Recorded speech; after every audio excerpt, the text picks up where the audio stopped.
All right, welcome to another edition of ETE. Everything else that is including everything other than WWE, AEW, but stuff is going to cross paths anyway. Check out our point. We're pointing in the right direction. I am Marcus, the grand finale, and I am joined by Three faces of Jemal you already know. Host of the Mid Card Mess podcast. Go peep that out sometime at your own leisure. I know that we have all a bunch of different podcasts going out there, especially here on this channel. This channel at least 700 million different ways to watch wrestling. That's what this channel should be called. 750 million ways to watch wrestling. And that's because it's shows for everything. And tune in tomorrow for Toupee Suicida, where we bring back the wigs. Oh! Toupee Suicida! Okay. Oh my God! That's what we need Excalibur to just yell that out for us randomly. I don't have the mask. You don't have the mask, but you got more knowledge. I'm telling you, that dude's faking it. He's faking it. Let me first go off and say welcome everybody to join the show. Today we're going to just talk about the best of the Super Juniors, the Kota Ibushi situation, and whatever else, because this covers everything that's going on in the wrestling landscape. And I also have a solution for what the WWE, I know it's everything else, should do with their tag team titles, and involves everything else. But first, yeah, definitely for sure. I heard you guys talking about it yesterday on the Manny and Marcus show. Yeah, I heard y'all talking about it yesterday. You know what? Let's jump into that right away, since that is one of the hot topics in the business today. Is what's going on with Sasha and Naomi, who was stripped, suspended for basically just walking out, throwing the belts at Vince and being like, "Fuck you, I'm out." Pretty much what was going on. So they decide that I guess it's going to be some type of tournament, or they really don't have any direction of which way these titles are going to go. But I yesterday proposed a solution that one. You bring out all these old legends from the past, from different promotions. You open a forbidden door, and you throw them into a Money in the Bank ladder match at the Money in the Bank pay-per-view, and you crown new women's champions. I think it's a great idea. I don't think the WWE is going to use it at all. I mean, they don't use anything that we say that's logical or illogical, because they're the $1 billion company. We're just trying to get to their level because they're on another level. They're on another level. They're on that Will Ospreay shit, and they're gonna pass that money. We are just the money that feeds them, and I just feel like it's a way to to bridge the gap, as in there's a bunch of unhappy, I believe, wrestling fans with WWE over this Naomi Sasha situation. How do you overcome this? You make them happy. You open a forbidden door. You bring all these legends, tag teams from different promotions, and you bring them in, and you do this ladder match to make the title seem prestigious. The one thing Sasha Banks, I believe, won in the first place. So here's my thing on the women's tag team, aka the Beyblade Championships of WWE, because they look like a bunch of Beyblades. Like, let it rip. Like, that's what I've said this as soon as the championships was made.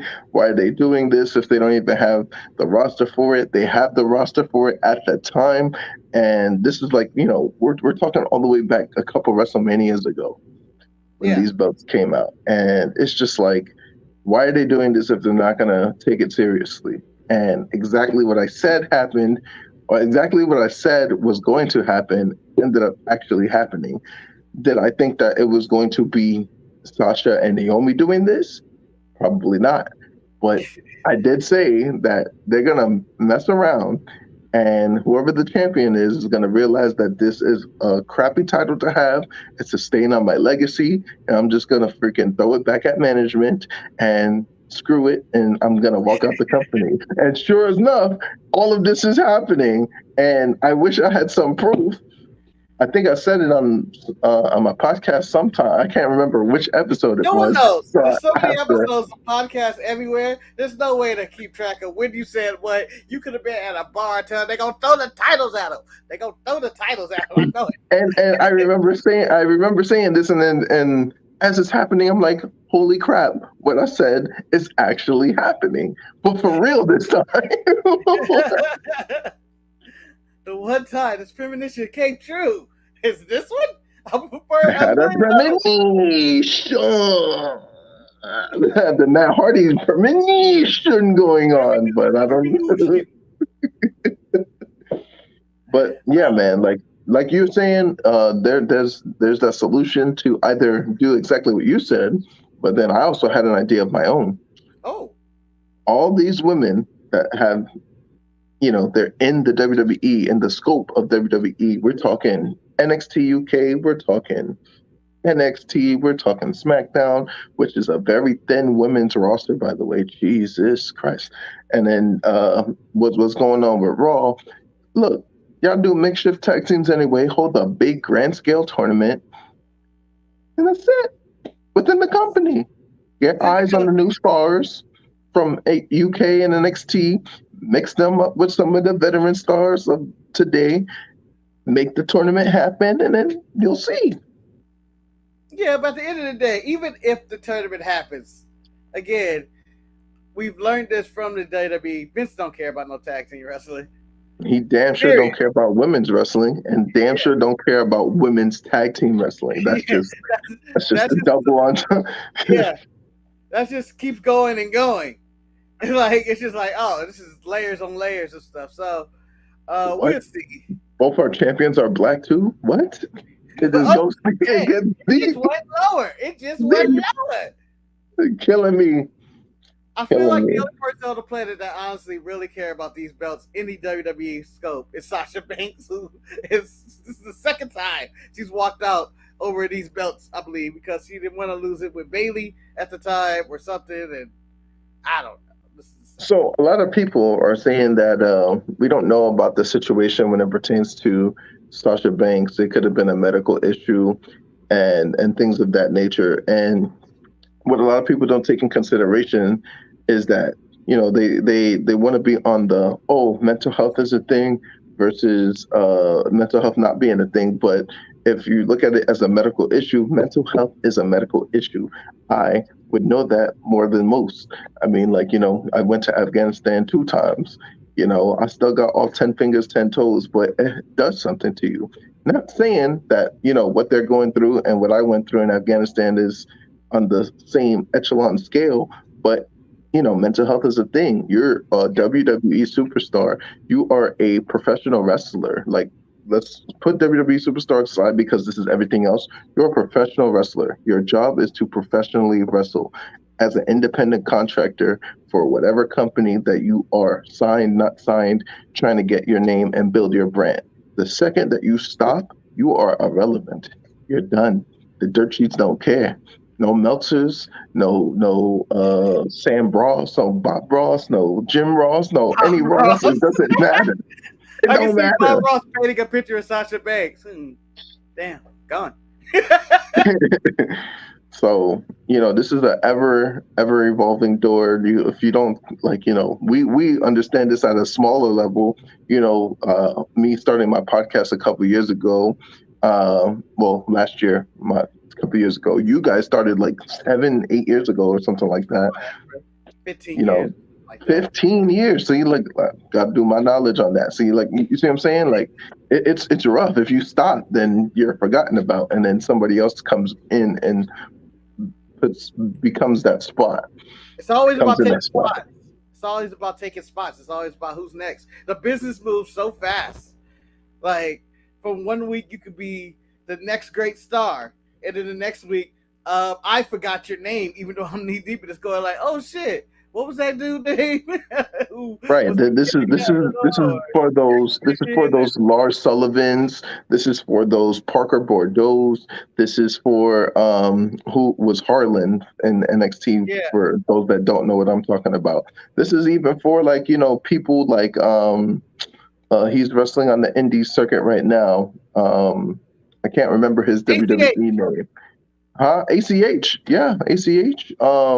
They, even though like people in AEW is in AEW, like a Keith Lee, Swerve Strickland, and stuff like that. But what happened to the people in Hit Row, like AJ Francis and Ashante the Adonis and Bianca Brandy, and like you see what I'm saying? There's just so much that if you are just knocked off just for the second, you're done. Finished, finito.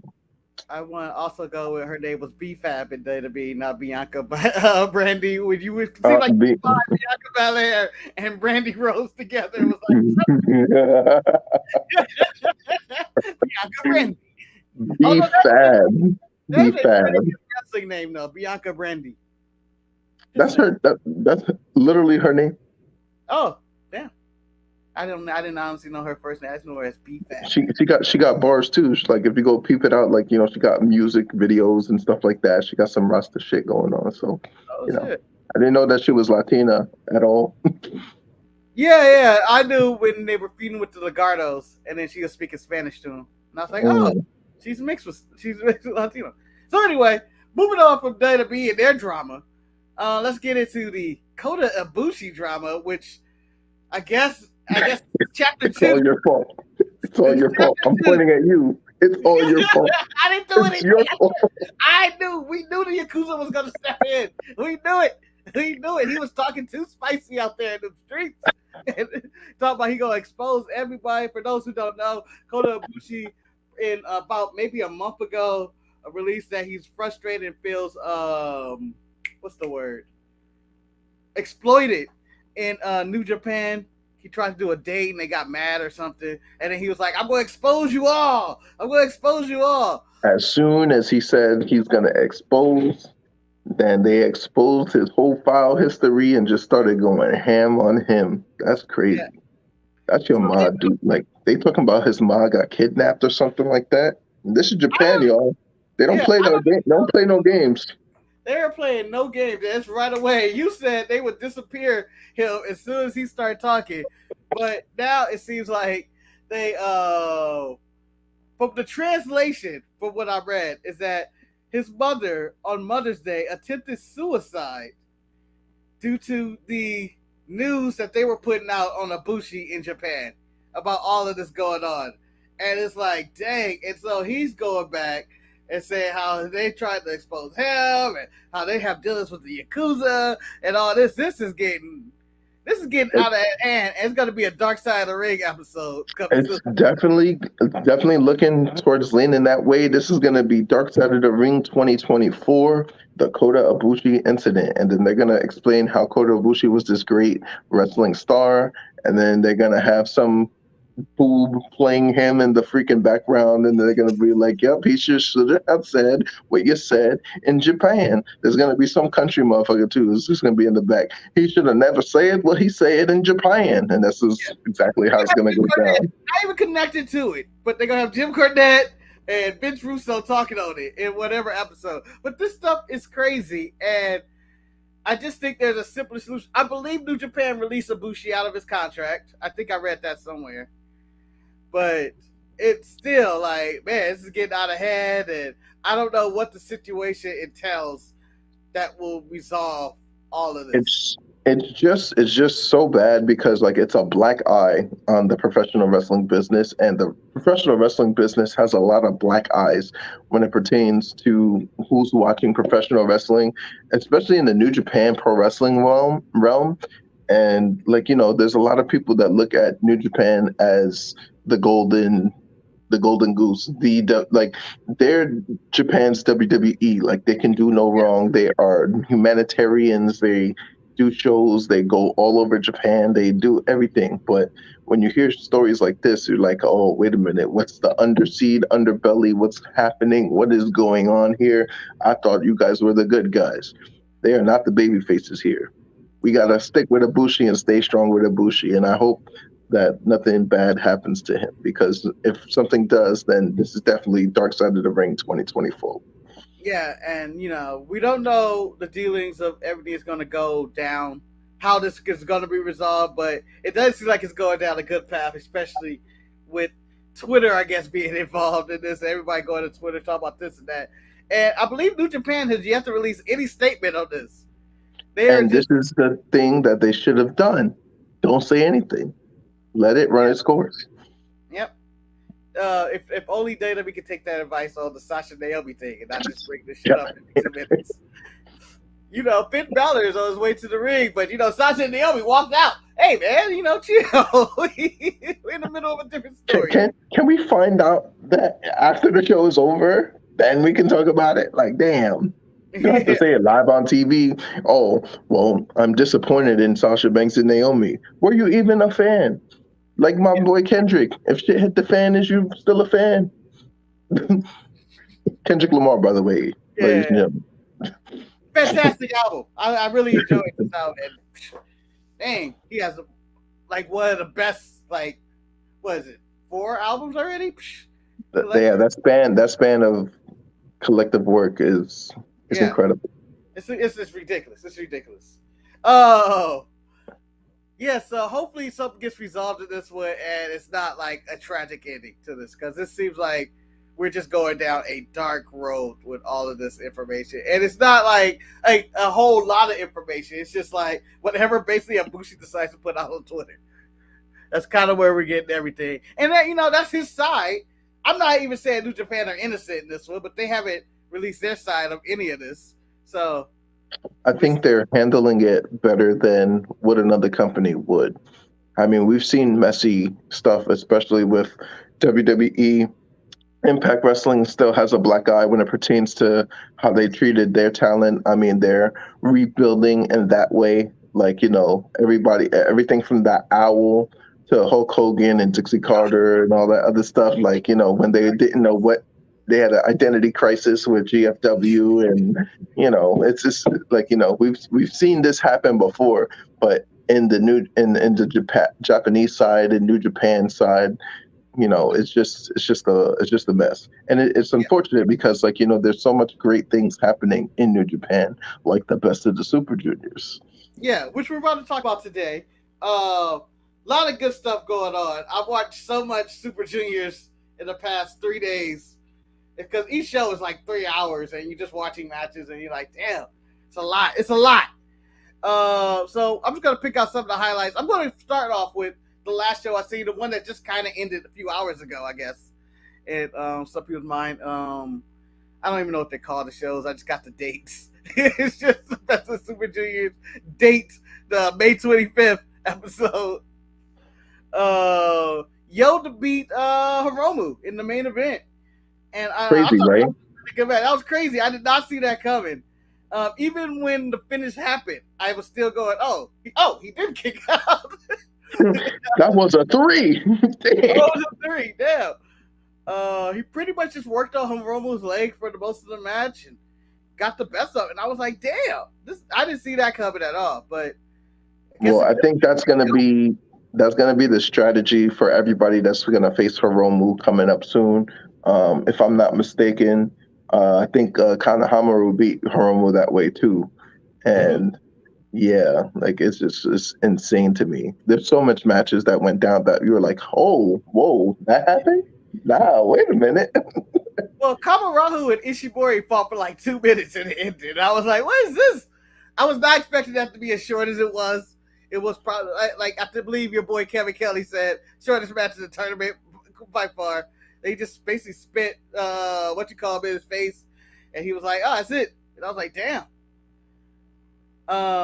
Another match that I thought was unique.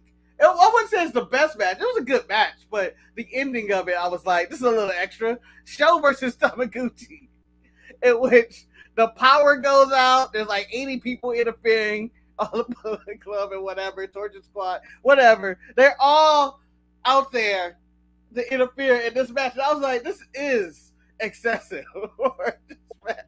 When Sho could have just won and nobody would have cared.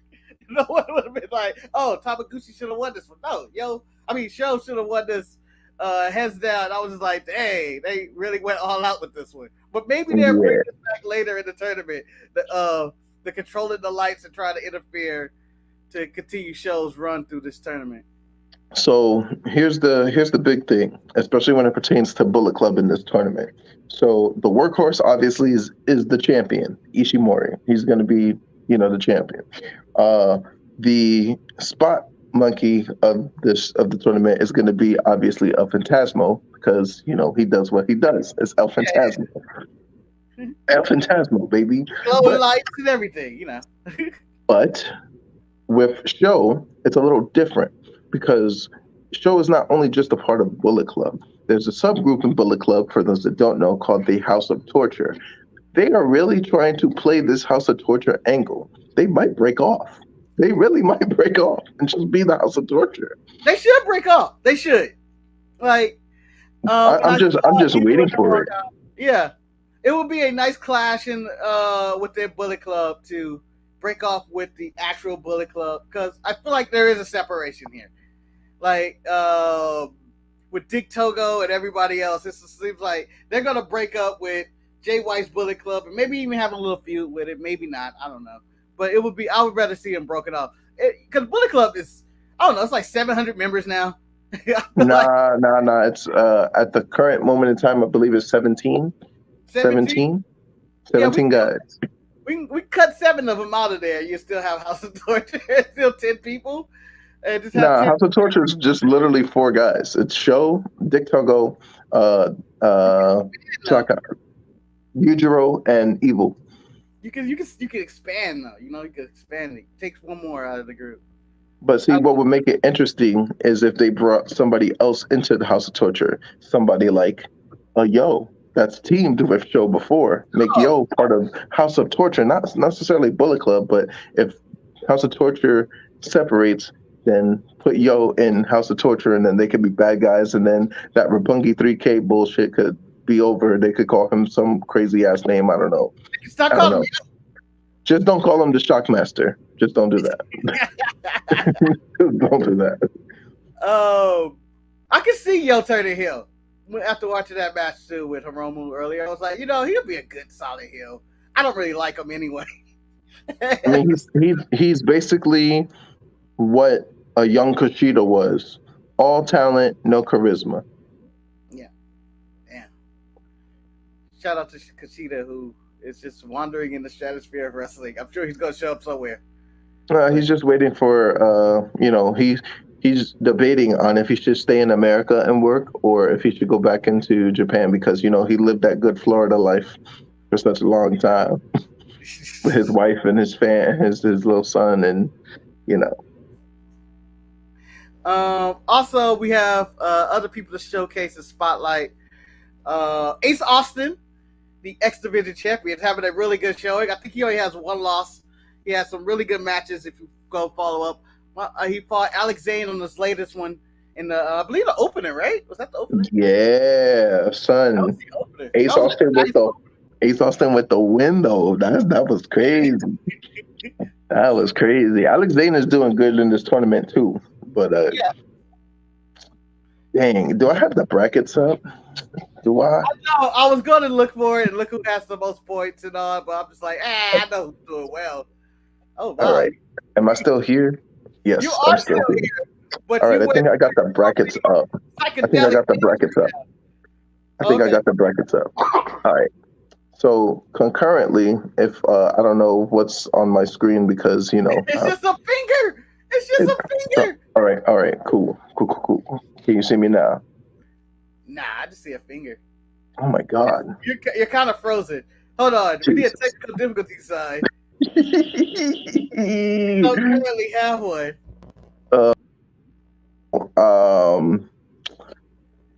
Yeah, Ishimori is up at the top with 8 points, and then El Phantasmo, Lindemann, and Desperado all have 6 points, and so does Hiromu. They all have 6 points. Ace Austin, everybody's tied with 6 points except for Ishimori. Everybody else don't matter. Yeah. Oh, you're back. I like that you went over the brackets, disappeared, and came back just at the end. I'm actually shocked how well Ace Austin is doing. I'm not shocked that he's good, but I thought he was just going to be somebody that'd be like, he's going to be in there, and then he's probably going to end up just going out. Similar to exactly what ACH, Ricochet, and those have done before. Yeah, just one of those they're in here. This is great, but their main brand is whatever, they have to go back. Another person in this is the Blackpool Combat Club's William Yuta, who's in this tournament. I don't know where he's at in the points or not, but I think he only has 1 or 2 losses or something like that. Let me look. Hold on. The finger. The return of the finger. Return of the finger. You gotta say it in like New Japan. No, the finger. Wheeler Yuta is at the middle of the pack with 4 points. He's 2 wins, 2 losses. Middle of the pack. He's gonna be out. He's the Los Angeles Lakers right now. Are they middle of the pack? I don't even have them in the pack right now. Look, man, there's nobody in the pack. There's 4 teams left. Shout out to the Dallas Mavericks who survived last night barely. I don't even know what that was.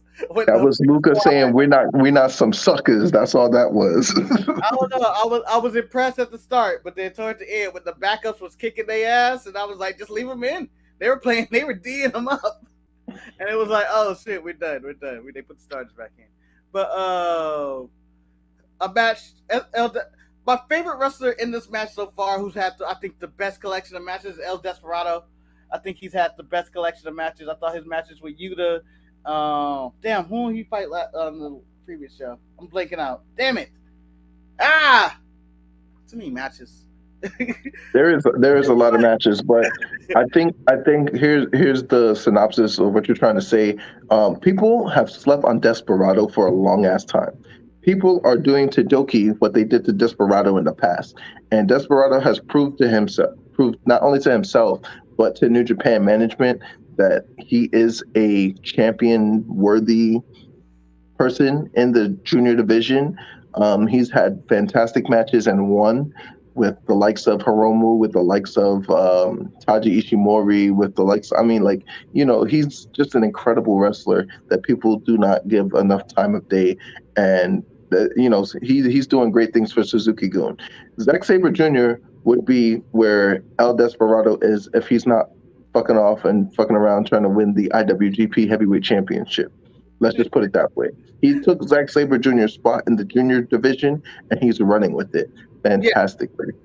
He's doing great. And I remember who he was fighting. It was Master Wato. Nobody cares about Master Wato. He's a fisherman. He's a fisherman. He's a fisherman, yo. Okay, so I actually watched this with the English commentary with Kevin Kelly. And I'm sorry for your ears. I know they were bleeding a little bit, but there was a moment when I was like, "Shit, Kevin Kelly is sounding like Jemal right now and talking shit about Master Wato." Because the entire car, he was like, "Yeah, Master Wato, man, he has all these moves and stuff, but he don't really know what he's doing. He's out of control. He's trash." And you're just talking shit. He's like, he's throwing kicks, but he don't know what he's actually landing or not. And I was like, "What the fuck? What is this attack? Master Wato done that to you, Kevin Kelly." And even after he lost, he was like, "Yep, typical Master Wato." He went for I forget what the splash he calls it. It was off top rope move. He was like, he went for that. He never hits that anyway. I'm like, what the fuck? Sounds like I do need to be on commentary in New Japan if that's the case, because I called it before. I've been called it. It's like, fuck Master Wato. You want him to succeed. Like, don't get me wrong, guys. Everybody that's watching, I want Master Wato to succeed.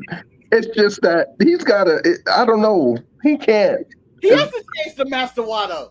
He can't be Master Wato. I don't feel like he lives up to There has to be a dramatic change. When he originally went on excursion and came back and became Master Wato, I was like, this is dumb. This is a stupid gimmick. But you know what? I've seen a lot of dumb, stupid gimmicks that got over. When Jay White came back and became Switchblade, I was like, breathe with what? Now look at me. Oh, fucking let's breathe with the Switchblade. Like, now look at me. Do everything. So, you know what I'm saying? Well, that's the issue with all wrestling fans. Just give shit a chance for the most part.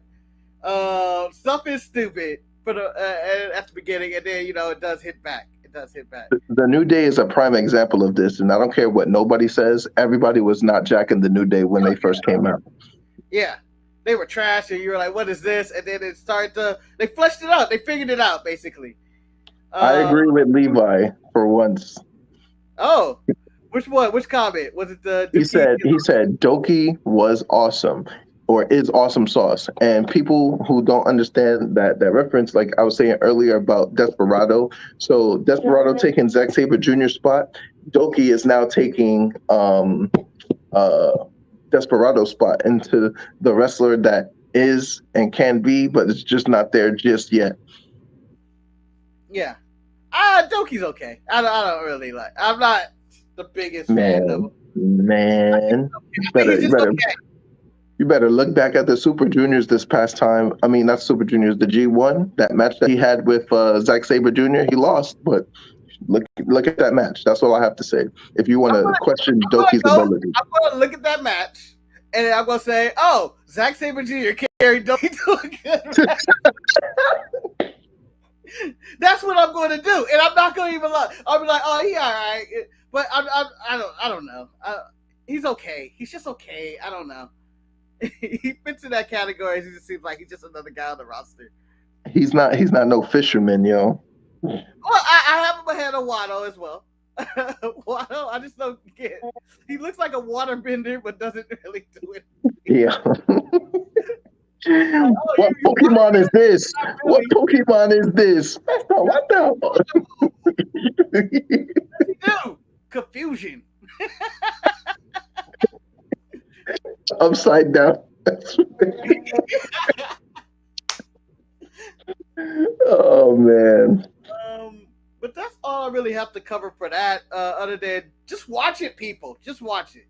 It's the finals. The finals of the Best of the Super Juniors, I believe, is the 28th, if I'm not mistaken. 29th. It might be the 29th. It might be AEW, but the beautiful thing about that is you can finish Double or Nothing and then freaking watch the finals. But that's too much wrestling for the average wrestling fan. I am not the average wrestling fan. Yeah, so I'm not gonna overdose on the wrestling that weekend because I will be at the Double or Nothing event. I know it's gonna be like a 5 to 6 hour thing of nonstop energy being drained out my body in Las Vegas. So you're gonna just be like dead at the end of it. It's no way I would have the energy to be like, let me just get on the Best of the finals. I'll watch that probably the next day or the day after just to recover. So I have a question for you. Who do you think is going to take that match of the night for Double or Nothing? Oh, I know you guys are going to cover it during the Untitled Mini Market Show or even the Sharpshooters podcast, but I want to know right here, right now, and everything else, Marcus's first take from what's going to happen on Sunday. All right, my prediction: who's going to take match of the night? Since there are a bunch of tag matches on this one, I'm going with the main event. I'm going Punk and Hangman. I think this is going to be a main event that lives up to the title of main events, and I think that's the one I'm going with. Because I think MJF Wardlow is going to be solid, but it could also end up just being a squash, to be honest. I respect it. I was going to say the sleeper is going to be that triple threat tag team match that nobody cares about.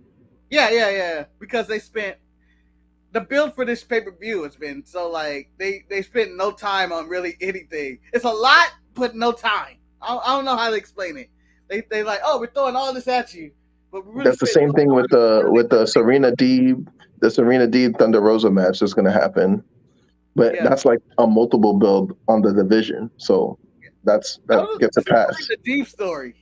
Like Thunder Rosa has not been involved in the storyline at all. The reason why Thunder Rosa is not the story is because she's already the champion, so there is no need for that. I mean, there is a need, but she's the champion. She's not there. But Serena Deeb has been going through the entire division. Yeah. So involving everyone in the division. So that's gonna be basically the story. She did what Bray Wyatt did to Undertaker a few years back. Yeah. He was just cutting promos by himself. That's pretty much. But at least that's Undertaker. He's like 80 or whatever. He's only gonna show up on one show.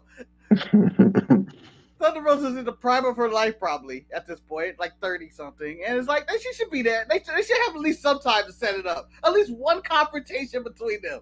We haven't had none of that. And I thought the Hardy Boys and Young Bucks were just thrown on the card just because. Like that's gonna be probably the opening match. Yeah. Like, do you think that they would build it up? I know they have this in Ring of Honor, and I'm sure they know their fans already saw it, but they should have built this up. They should have built this up. So they're under the impression that the smart marks, like myself, are watching BTE and, every other YouTube show they have. Yes. That's what their build-up is based upon. So the Matt Hardy brand channel and also BTE. So they've been, if you've been watching it, then you could see the build-up happening. And they finally announced the match. So like those that have been watching those have been excited. Everybody else that's not been like, they just, I'm going to just turn this on Wednesday. Oh, well, that's nice. Yeah, that's kind of, yeah. It's like, I'll watch it. Oh, the Hardy Boys. That's when I hear from casual fans about AEW, they normally go like, "Oh, they're still wrestling," or "This is going on." I thought that was some crazy stuff. You go, you try to talk to them about the next week. Oh, I didn't watch it. Damn, what happened? No, nothing happened. It's just I saw what I needed to see. Shit hit the fan. Is you still a fan? Oh man. But I believe what are you gonna say? They got another pay-per-view coming. Nick Aldis versus Cardona 3 or 2 ish, 2-ish. I would say 2. Is it 2 or 3? It's 2 because the Multiverse Madness don't count. Okay. Don't count. We have that coming up. We have Aaron Stevens' last match coming up. Yeah, I forgot all about that. Against Trevor Murdoch. That's going to be his last match. And I would, it would be nice if The Miz was able to attend that show and, support. The Miz ain't attending not a goddamn thing. Got time for that. Not a goddamn thing. The question is, do we believe it's his real last match? That's kind of the thing. I mean, his acting skills is on par. It's on point. Like, people really not jacking his acting, but his acting is crazy. Like, believable. His acting is top notch. I mean, look what he did with the question mark. R.I.P. the question mark. But like, that was about something else. I didn't know it was about. Like, I thought he was talking about everything else in wrestling, and I was like, wait, what am I reading? Oh, are they going to do a death match? All this in Cardona. So Billy Corgan is reviewing it right now. So I think that they should lean towards the death match. But Nick Aldis is talking a submission match or something like of that nature. I think they're going to merge it together. And the only way that you can win the death match is by submission. I think that's what's going to end up happening. So I Quit match. Maybe. That's kind of a merge of a submission and and a death match would be the I Quit match. Pretty much. I don't know what they're gonna call it. I know whatever that match is gonna be, it's gonna be at Always Ready. Speaking of the NWA, Camille finally gets married to her fiance, Charlotte's ex-husband, Thomas Latterman. Braun for those Impact and TNA days, but hopefully they're happy. And nothing bad happens in this marriage like the Charlotte marriage. It seems. Well, you would think he'd stop messing around with them white girls, but I don't know. He did stay in North Carolina, so God. So that's kind of almost everything. I did watch some MLW this week. I watched the NWA this week. I have no idea what's going on with Velvet Sky and Angelina Love and their storyline. I guess whatever's that. I was trying to explain that. The other show this week. You got no Big Valentine this week. We did get Mike Knox versus Trevor Murdoch though. That was nice. Yeah, that was solid. Disqualification. is this? Tired of these DQ matches. I know it's old school, but dang. DQ's where it's at, man. That's how you prolong the story. That's how you see the man. That's how you eat on the heels. You youngsters today just want satisfaction now. No, you get disqualified. That's the way we did it back in the day. You keep the money going. On MLW, you watch Enzo versus ACH. Yes. What a match. What a match. Enzo won. Threw him into a post. See, a lot of people stunting on my boy because, like, you know, they say that he can't wrestle, but clearly he can. Yeah, Enzo, he showed a lot in this match. I was like, dang, you know, I really do miss this guy. He deserves a main stage. He had his allegations. He had a lot of heat on him back there, but maybe he's matured. Let's see. I say Enzo deserves another shot somewhere big. And it shouldn't be anywhere where he had some type of heat with someone because you don't want the bad word of mouth ruining what he actually brings to the table. Yeah, because he's probably one of the most charismatic guys we've had the past, 10 years of wrestling, just on the microphone alone. Just he could get the crowd involved in anything, and only cruiserweight champion anybody in WWE probably ever cared about. They disregarded the Cruiserweight Championship so much that it's now the NXT North American Championship. It's worse there. Oh no, a much better title, honestly. That's a nice they merged that little thing title belt, man. And then look, back going full circle, you know, they was trying to put that thing on either Zack Sabre Jr. or Kota Ibushi, and they dubbed them. Yeah. They even dubbed it because we know what you were going to do to us. So then that bastard Pac held it for all that time. Yeah, and I would like to say shout out to Ibushi's 205 Live run or Cruiserweight division run in WWE. It was a little bit there. He traveled a lot with him on did a lot of dark matches and stuff. He had the greatest Bobby Roode match I've ever seen in my life with Ibushi and Bobby Roode. I was like, man, it's a nice run that he just had and was gone. It was like, oh, they may sign him. He was like, nah, son, nah, this ain't happening. Damn everybody that didn't watch the 205 Live, the cruiserweights and all that stuff that was going on. This is the reason why Vince didn't push it, because no one actually watched any of it, no matter who had the title. A lot of talented people just went unlooked at. See, because I'm a nobody. I watched it. I'm a nobody. I watched it. And I swore by it. I was like, I was faithful every Friday night after SmackDown. I went to the WWE Network and I watched that shit. Damn it! Cedric Alexander, Mustafa Ali feud. Yo, those matches were crazy. The freaking the Arya Daivari matches. Yo, stop playing with them. Like they had stuff. They had magic on that show. Yeah. They had some really good matches that no one cared about. Like it was like, what? Nah, man, they don't know what they're doing. No, it was just as good as anything you're seeing right now on any show. Check it out on Peacock now. Yeah, go check it out. Go check out the early days of 205 Live, and you'd be like, damn, they had some classics. Even when Austin Aries was there for that little bit.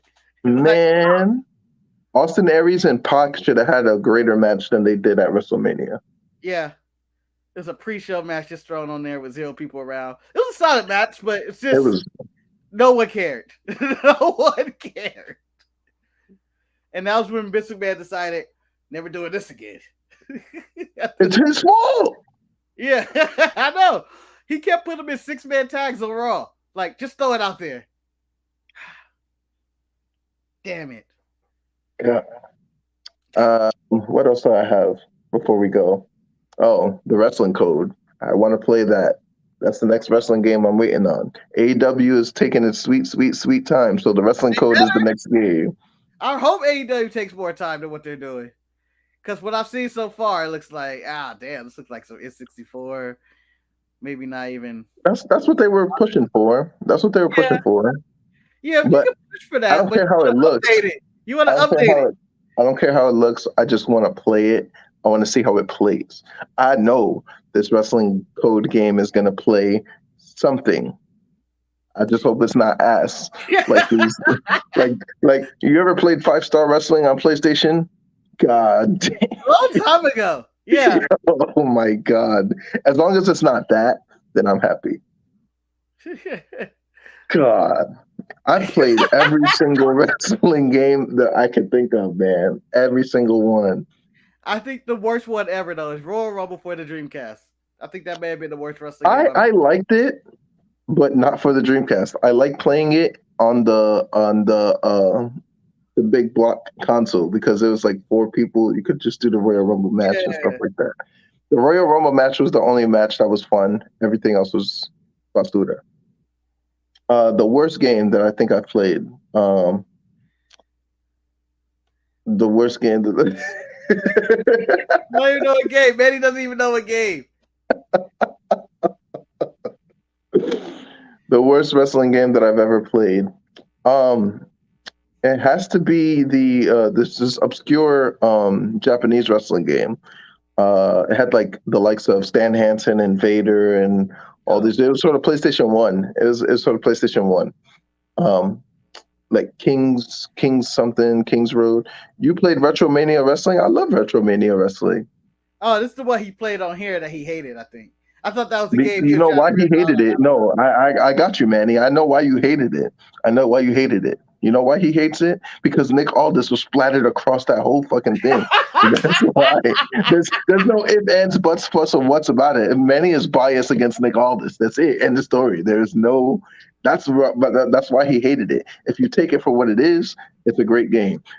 Not fantastic, like 5 stars, but it fills that void of wrestling games and stuff like that. But yeah, man, like I'm waiting for this wrestling code, man. I want to play it so bad. All right. So when does that come out? I don't know. I've been looking on Twitter. I've been waiting. I've been waiting. It's out when it's out. All right, it's out when it's out. The only reason why 2K22 has done as well as it's doing is because the other wrestling games are not out yet. Then we could see who's really the king of wrestling games. Because there are a lot of great wrestling games out there. Vendetta. People may call Def Jam Vendetta. That should have been that should have been WCW Mayhem 2. Serious. I did not like WCW Mayhem. I hated that one. I feel like the elbow, like the stuff did not sync up right. You were jumping the rope and doing like think of the Def Jam engine. Think of the Def Jam engine with the WCW characters. It would have worked. It would have worked fantastic. Absolutely. Yeah. But they folded right before they fucking released it. Yep. So that's why Def Jam even happened. Wow. I didn't even know that. I didn't even know that history of that's why Def Jam happened. It's because WCW folded. It was like, what do we do? We have this engine. Electronic Arts had this engine. They were like, yo, we have, this engine to work with, and we were going to use it for WCW. There is no more WCW. There's no ECW. There's no wrestling. Yeah, I agree with you, Manny. The TNA Impact game that came out, it was really good. Mayhem was the best WCW game they had, besides WCW NWO Revenge. Oh, I'm going to say that. I was about to jump in and be like, whoa. The WCW NWO game and then WCW NWO Revenge were the precursor to the, the No Mercies and all that other stuff. But if you think of precursors, you're looking at WCW versus the World. Yeah, that's what I meant. That was the precursor. WCW versus the World. Even before that, Virtual Pro Wrestling 1, not Virtual Pro Wrestling 2, but Virtual Pro Wrestling 1 was the precursor to that. Damn. Those were the days. They need to re-release those WCW versus the World games on the modern games and just re-release them. Just saying. That good times. The first time I saw a blood wrestling game, I felt like it was like, we take this end of a table and be like, oh shit, he's bleeding. That's how I felt when I seen when I was playing Warzone, WWF Warzone, and I hit somebody with the TV and the blood came out. I was like, yeah. No, correction. That was the first time I saw blood. That, and then you had the ECW game. ECW. Which one did you play? The one that there was played two. Like WWF Attitude. I can't remember. Both of them did. But It I don't know depends which one on is which which. one that you played that you'll have the nostalgia. So for me, is Hardcore Revolution. ECW Hardcore Revolution, Rob Van Dam on the cover hitting the Van Daminator on Tajiri. That's the one. If you played that one, you're gonna have a better time and memory than if you got Anarchy Rules. Yeah, Because yeah, I played the Van Dam one because I was trying to think. I was like, "Fuck, which one was it?" And he was like, "Oh, Van Dam." Like, yeah, that was the one, and I was like, "That was great. That was great." You got the barbed wire matches and stuff. It was like, "Oh, this is good." like I didn't want to play Attitude. I just wanted to play Hardcore Revolution.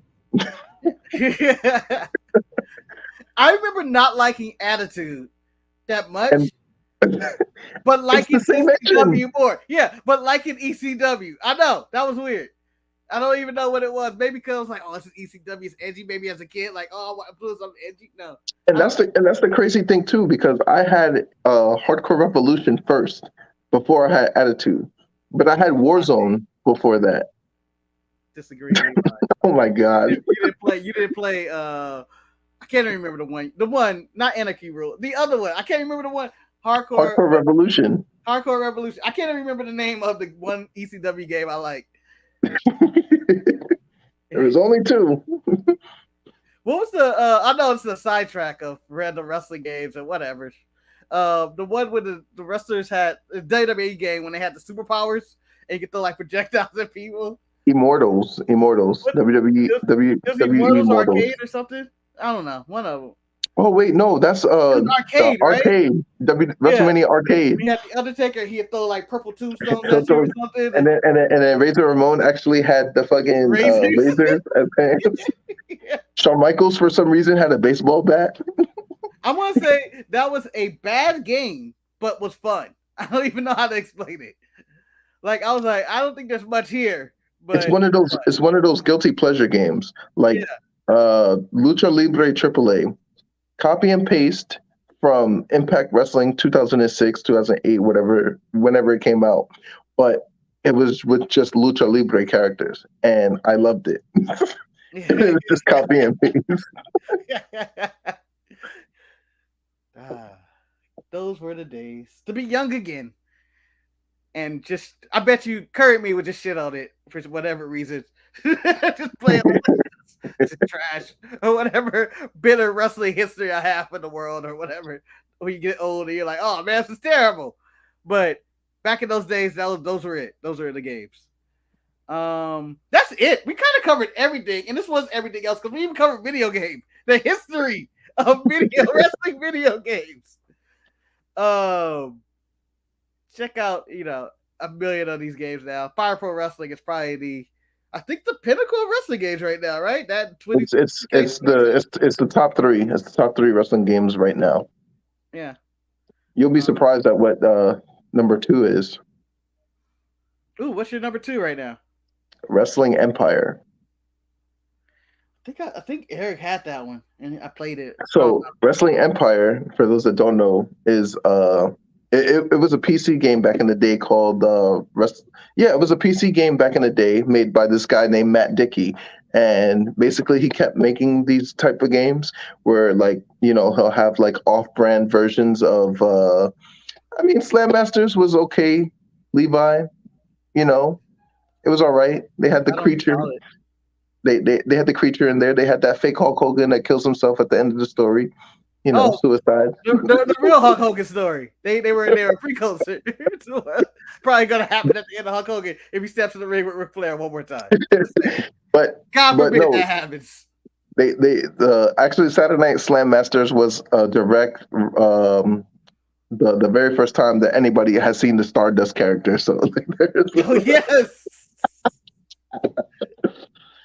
But with Wrestling Revolution or Wrestling Empire rather, it has like off-brand versions of all the promotions. So like instead of like Brock Lesnar, it's like Brooke Lesnar, or like like Jim Soraya as John Cena, and they'll say Sting, but it's Sting as Venom, and it'll be, like you could literally do this, and you can edit it too.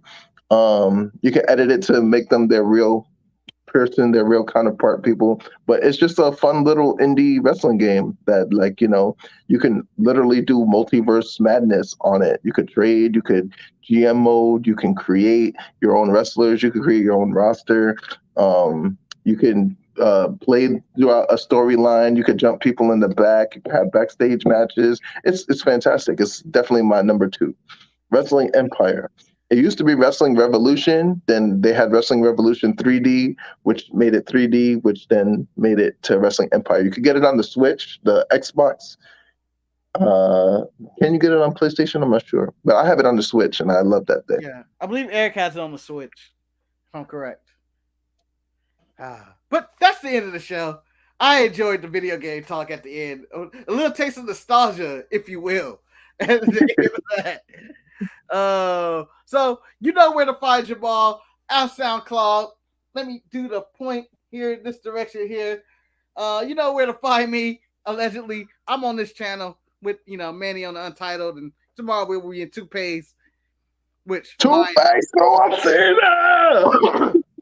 I can't wait to display my look. It's gonna be. I just got it in the mail. I haven't actually taken out the bag to see if it actually fits or how itchy or sweaty it's gonna get. How bad it's gonna get. You didn't take it out the bag yet? Oh my god! No, I haven't even looked at the bag. It's still in the Amazon post packaging. Oh my god! I can't. I can't wait. And be like, what is this? And I can't wait for tomorrow. I gotta watch it live tomorrow. I'm gonna be at work, but I'm gonna watch it anyway. Put it on for a minute, and you'll be able to see, or at any time. So, what? Why, Manny? Why? I'm ready. I got it today. I'm ready to go. I get to have hair for a few hours, and then live my life. So can't back out of it now. You can't do the Naomi Sasha Banks. Okay, you can't do it. Don't do it now. Can't back out. Benny's like, it should be for our 200th episode is next week. So we can do Toupe 200 the week after 2. I don't know what we can do for a 200 episode, but it's tomorrow. Damn it! I wouldn't have got this toupee or this wig if it wasn't tomorrow. I'm glad that you didn't go. I'm glad you didn't go to the store and go actually buy the wig. No, I would, but it's easier on Amazon. Personally, you don't want people to be like, "Oh, you're trying to pull something off." Just leave me alone, all right? Leave me alone. I'm an actor. I'm a method actor. Yeah. Yeah, I'm sure. They all say that. Honey. It's okay. It's a free space to be here. No, listen to me.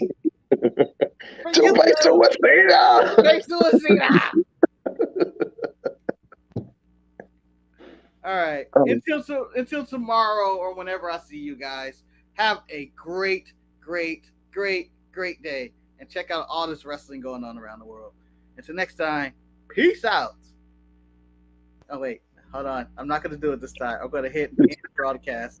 I almost did it. But today, focus. See you guys later.